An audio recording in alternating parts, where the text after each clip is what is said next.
Chapter 20. Restraint. With one more blow from the swollen knuckles of Jonathan's fist, Angelique struggled to stay conscious. In an attempt to keep her mind occupied and block the pain, she focused on recalling the time she had spent with Karnak after they were reunited. It never lasted for more than a fleeting second before turning to such things as what time of day it might be or how many blows she had taken.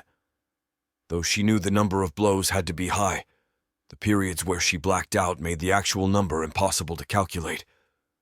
Knowing that there had been a few long periods where the torture had stopped, or she had lost consciousness altogether, Angelique estimated they were going on day 3 or maybe 4.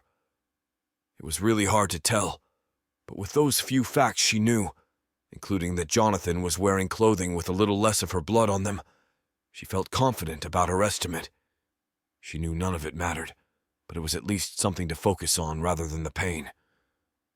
With a grumble, Jonathan shouted, "When did you start planning this treasonous act?" Through thin openings of her swollen eyelids, she could see the sweat running down his forehead to the tip of his nose before falling onto her lap.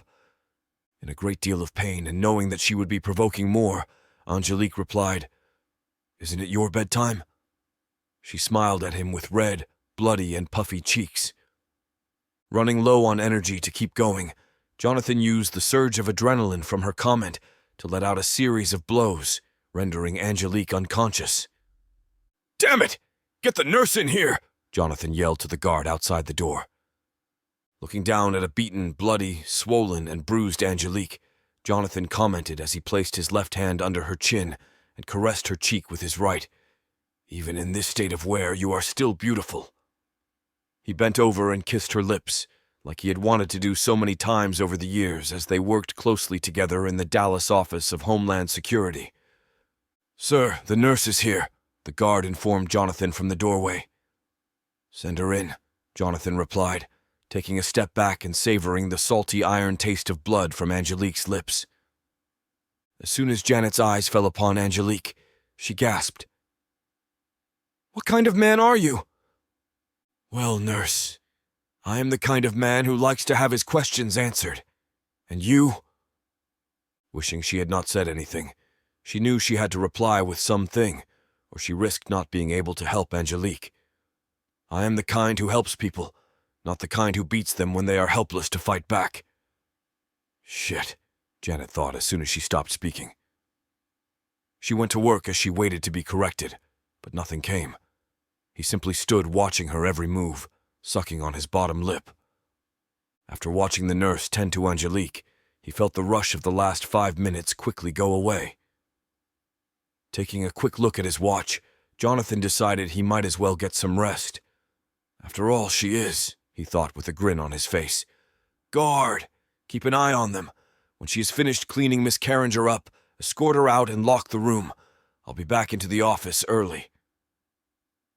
Entering the room and standing near Nurse Janet, the guard said with a strong accent, "Yeah." With Jonathan gone, Janet began taking her time with Angelique's injuries, but she knew none of the external wounds could be as bad as what was happening inside of her. Digging through her bag, she saw what she was looking for near the bottom and grabbed the bottle. Once it cleared the bag, she knew it was not what she was hoping it to be as she read the label, aspirin. Though it would help, it could do more harm from thinning the blood, and Janet understood that if there was internal bleeding, it would only harm Angelique. Setting the bottle to the side, Janet went back into her bag, looking for the bottle of ibuprofen she knew had been in it. Suddenly, the image of the bottle sitting on her desk came to her. Looking up to the guard, Janet stated, "I need to go to my office and get a bottle off my desk." She began standing. Quickly, the guard replied, "9. You leave when finished." Janet started to protest when she heard Luciano's voice just outside the door. "What is it that you need?"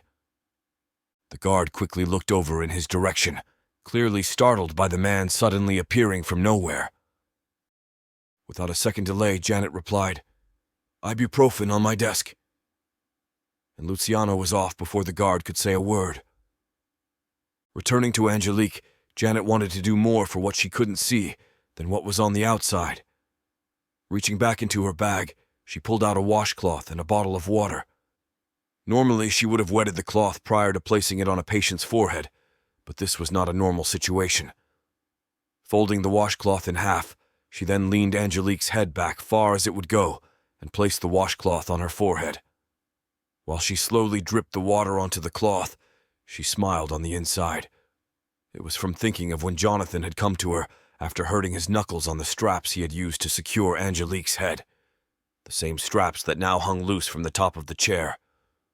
While the water dripped, she thought of how sad it was to get so much pleasure from the thought of another person injuring themselves, but it was a sadness she could deal with when it came to Jonathan.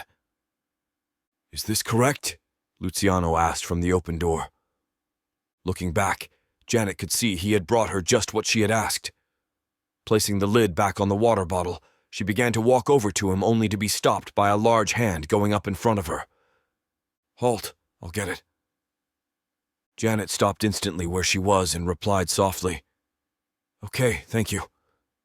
She figured it would be best to be as nice as possible to the guy who could kick her out of the room without regard to her patient. Luciano, on the other hand, was another story.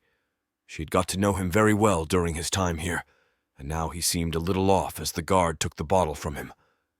Janet noticed he stood there with one hand slightly tucked behind his back as the guard made his way over while opening the bottle. Seeing the guard run his finger down into the bottle, Janet expressed her concern. "Hey, we can't just replace those if you contaminate them. Now hand them over." Almost as if he had heard his mother speaking to him, the guard pulled his finger from the bottle. "But I only touched cotton at top." Taking the bottle, Janet saw the guard for the first time as a human and not just one of her captors. "That's fine." The instant she took control of the bottle, she noticed Luciano relax his posture and hidden hands drop to his side. Okay, he is up to something, and it has to do with the bottle, Janet thought.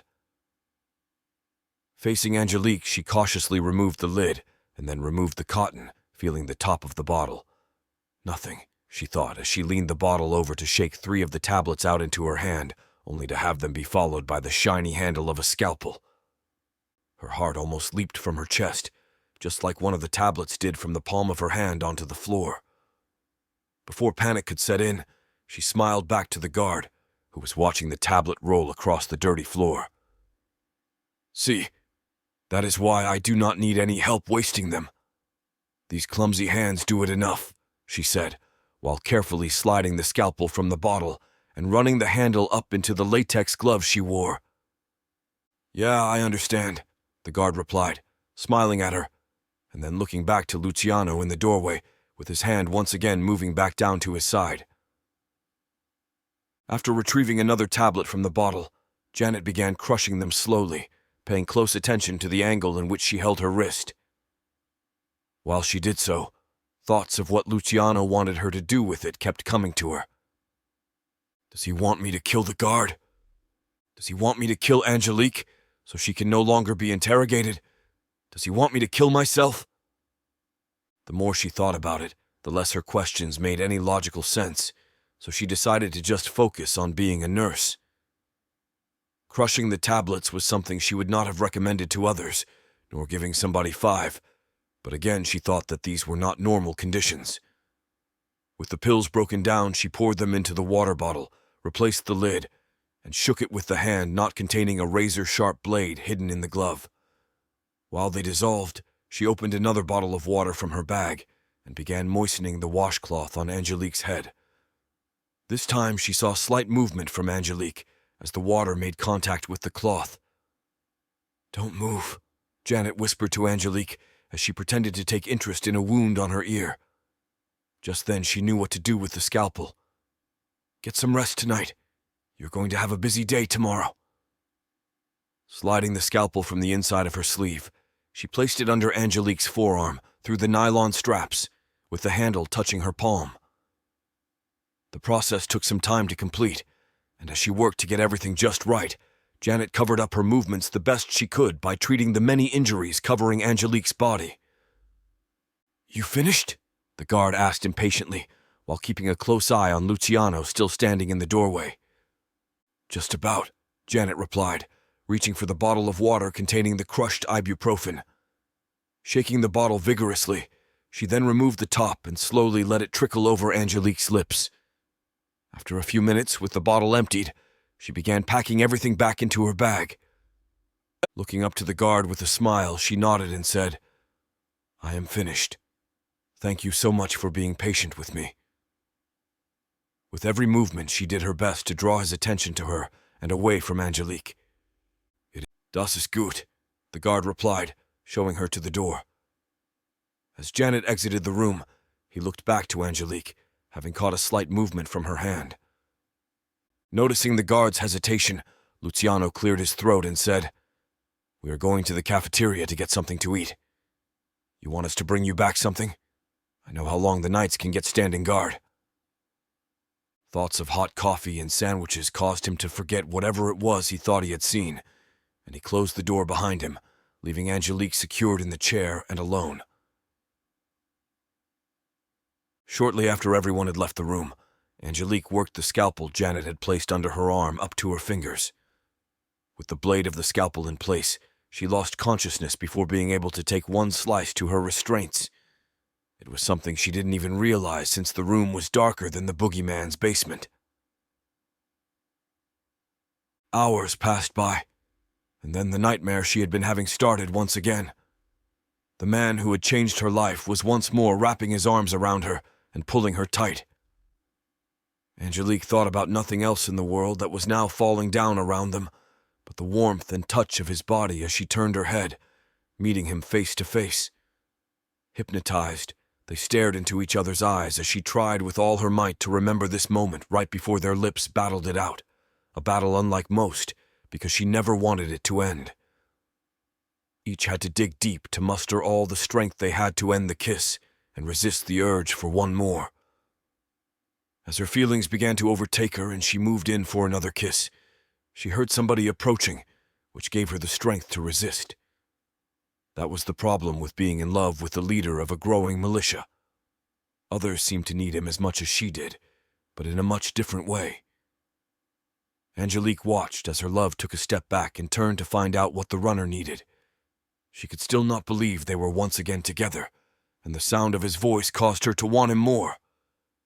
She watched as Karnak faced the runner. "What can I do for you?" Karnak asked with a smile on his face.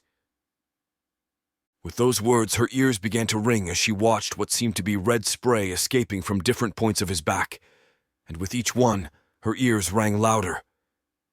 Fear and panic rushed through her body as she watched her love fall backward to the ground as more spray came from all over. Quickly drawing her twin Colts and turning, she could see Jonathan standing with smoke rolling from the barrel of his pistol as he took aim, this time at her. Not realizing that she had awakened because of the darkness, Angelique's eyes snapped open as she said, "I don't think so. You're not killing me, and I don't believe you killed him either." She was referring to the news Jonathan delivered to her days ago that he had killed Karnak.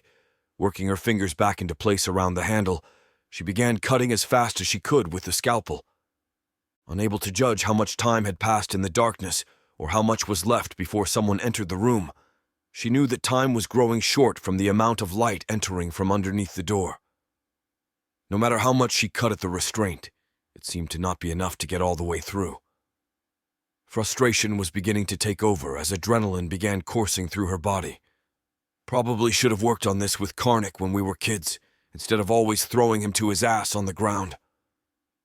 The thought eased her frustration just enough to focus on the blade and where it was cutting, but it was too late. As she heard the first click of the door, the cutting stopped, and she lowered her head while tucking the blade away. "Good morning, Miss Carringer. Hope everything was to your liking," Jonathan commented as he walked into the room. Propping the door open to let in light, Jonathan looked to the guard. "Fetch the nurse, would you? I would like to speak with her before we get started with today's events." "What, are you feeling ill? Need to take a sick day?" Angelique remarked. Laughing loudly as he walked over and stopped just feet in front of her, Jonathan stared down. "No, I feel great today, Miss Carringer." Slowly, Angelique tilted her head up to look him directly in the eyes as she said, You know why you're standing there looking down on me right now?" She waited for him to respond before continuing.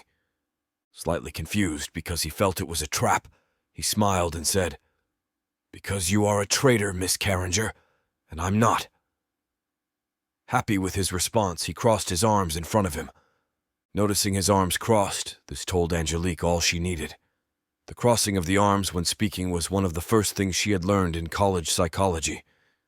It is an indication the person was trying to put up a barrier mentally and physically, and that was just the state of mind she wanted him in.